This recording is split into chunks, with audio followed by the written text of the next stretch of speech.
welcome to another historical fiction author chat. Good morning to Bryn Turnbull, the author of the brand new book, The Paris Deception.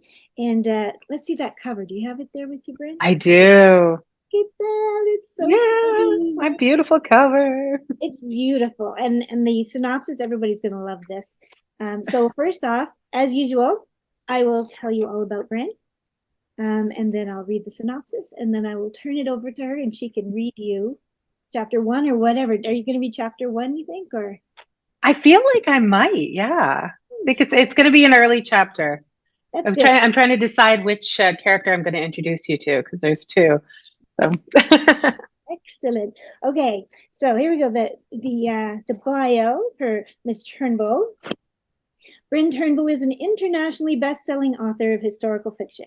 Equipped with a Master of Letters in Creative Writing from the University of St. Andrews, a Master of Professional Communication from Toronto Metropolitan University, and a bachelor's degree in English literature from McGill University, Bryn focuses on finding stories of women lost within the cracks of the historical record.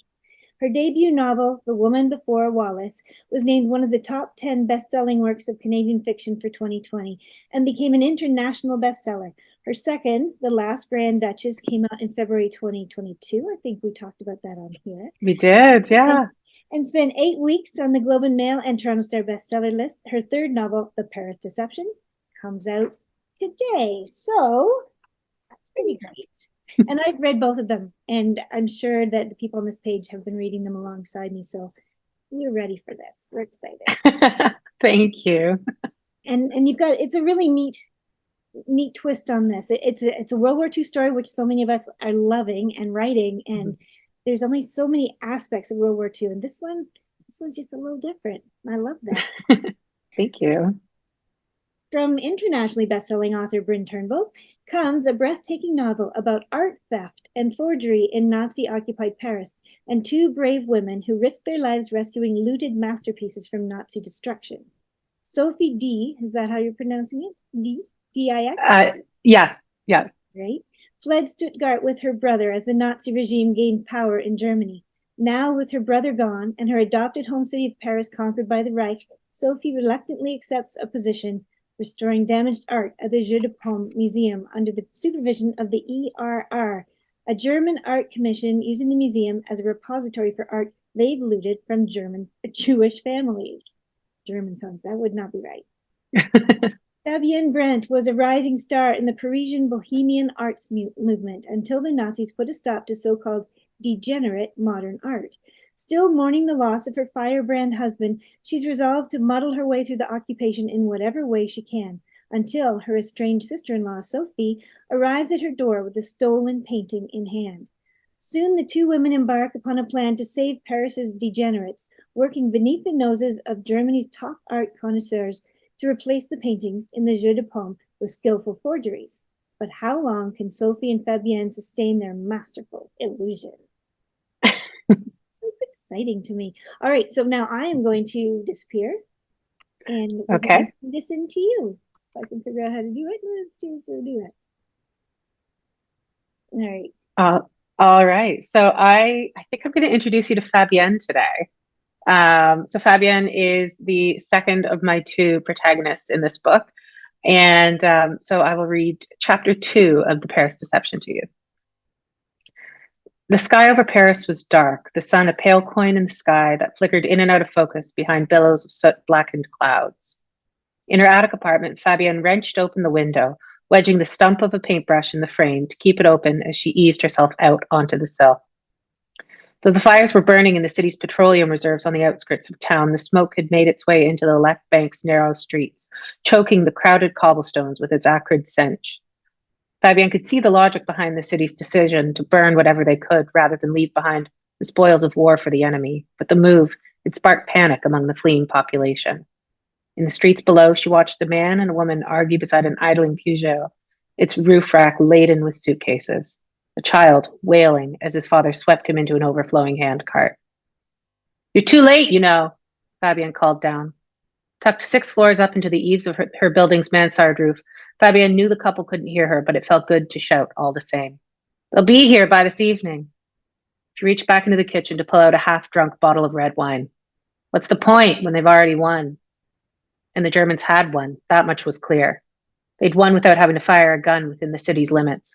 They'd won without having dropped a single incendiary bomb. The thought that Paris had given up without a fight rankled Fabienne. Surely someone somewhere shared her sense of injustice. Paris was the city of La Révolution, the city of barricades in the street, citizens fighting and acting out their passions with the conviction of players in a penny dreadful. Surely Paris could muster some semblance of resistance before rolling onto its back for the German army. She tapped her cigarette against the windowsill, and the ember floated down past the modest 4th and 5th floor apartments, where she could hear Madame de Frontenac pleading with her balding husband through the open window, past the elegant second-story apartment with its gracious wrought iron balcony. Had the apartment's residents, the Lowensteins, left Paris? Fabienne pictured Madame Lowenstein with her cream-colored Chanel suits and iron curls. Monsieur Lowenstein, his beloved black and white toy poodle tucked beneath his arm. She hoped they'd been able to get out. She hoped most of the city's Jewish residents had been able to flee before the long line of refugees choked the railroads and motorways to a standstill. In a few short days, everything Fabienne knew would change. It was inevitable once Paris became a conquered city. What would remain of the France she'd known her whole life? What would remain of herself? Her talent, her courage, her convictions, all the parts of herself that Dietrich had once loved. What would remain at the end of the war? She watched the long line of vehicles snake its way along the Boulevard Saint-Germain and turned back into the gloom of her empty apartment, wishing she could feel some appreciation for the gravity of the moment. Fear, panic, worry, anger at the thought of her beloved city left unguarded, despair at the notion that she'd been left behind to survive in a city circling the drain of war. She glanced back at the half-finished painting on her easel, the canvas she'd not been able to finish in over 2 years, the swirls of color, black on blue. Desiccated paintbrushes lay on the crossbar, the dried oil on the bristles, matching the exact shade of her husband's eyes. There was nothing to be frightened of because the worst had already happened. There was nothing more the Germans could take from her. Nice. Okay, wait. Trying to get back into the scene again. There I go. All right. 1 second. You know what? They've changed the whole Zoom thing, so I'm just a little bit. I feel like every time I go on Zoom, it's like something's a little bit different. Yeah. Oh, well. Thank you very much. That was beautiful. And I knew from the first that Fabienne was having a little wine there from the way she was. I could just picture her hanging out the window. Hey, guys, you're too late. Forget about it. I will stay home. That was great. Yeah. That's a beautiful feel to it. And Thank you. Sense of urgency. Except not urgency, right? Like as she says, there's nothing to be afraid of now because it's done. But so much to come. So how did you hear about all of this? How did you get started on this subject? On this particular subject? Well, I mean, World War II books, I feel like they're kind of a rite of passage for historical fiction authors to tackle, the absolute cultural behemoth that is the Second World War, and to look at it through our different lenses and kind of our different spins on the stories that can be told. And so I knew I wanted to write. For my third book, I knew that I wanted to do a Second World War historical fiction.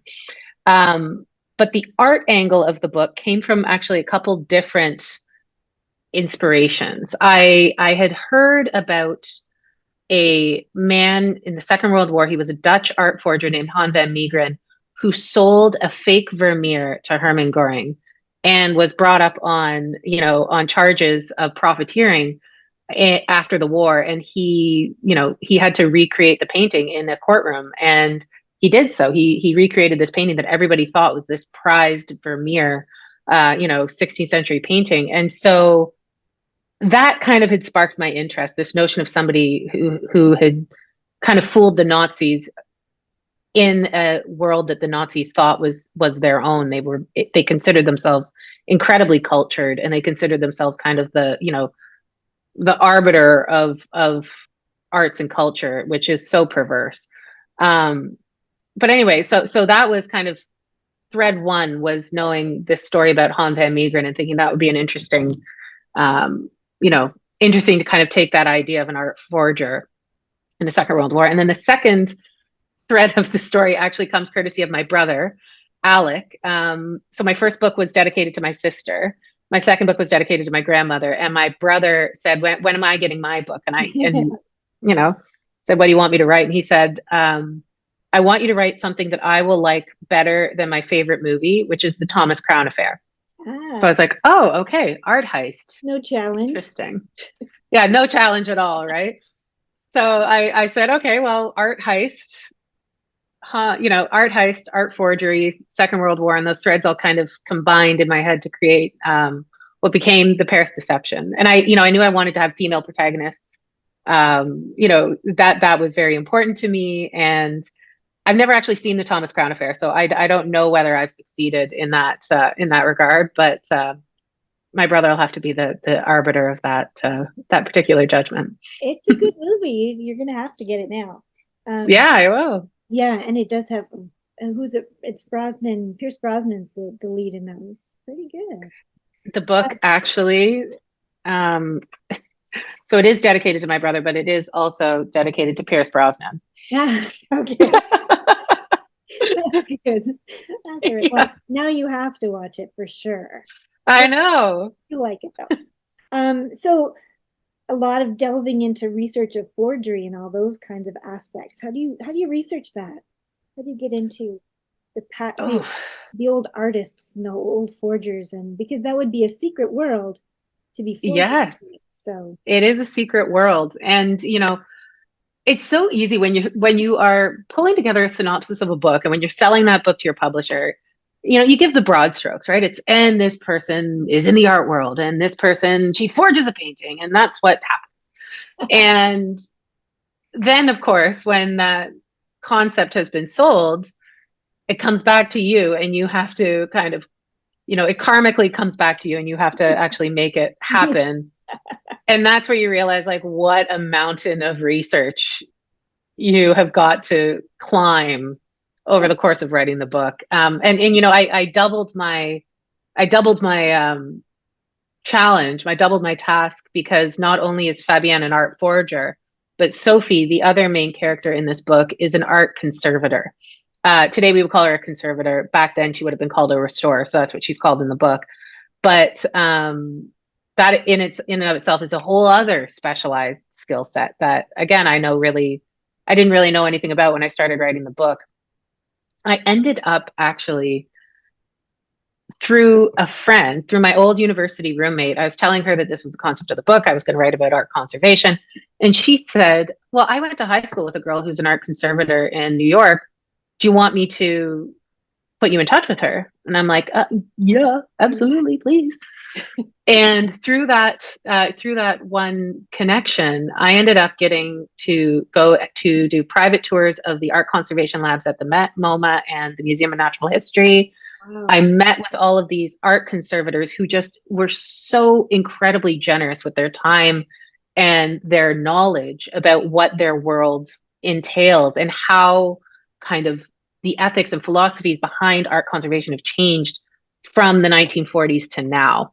So they were able to kind of set me on the right path and recommend certain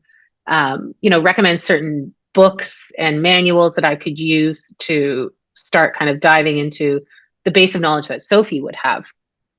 As for Fabienne, I was able to, two things. I was able to find a number of books actually about art forgery, including one from this time period. So I was able to kind of look into these methods of forging. Yeah, because and then right, there were different kinds of methods from what there are now. So you'd have to, if you're wondering how hard it is to write historical fiction, just listen to a little tiny bit of this.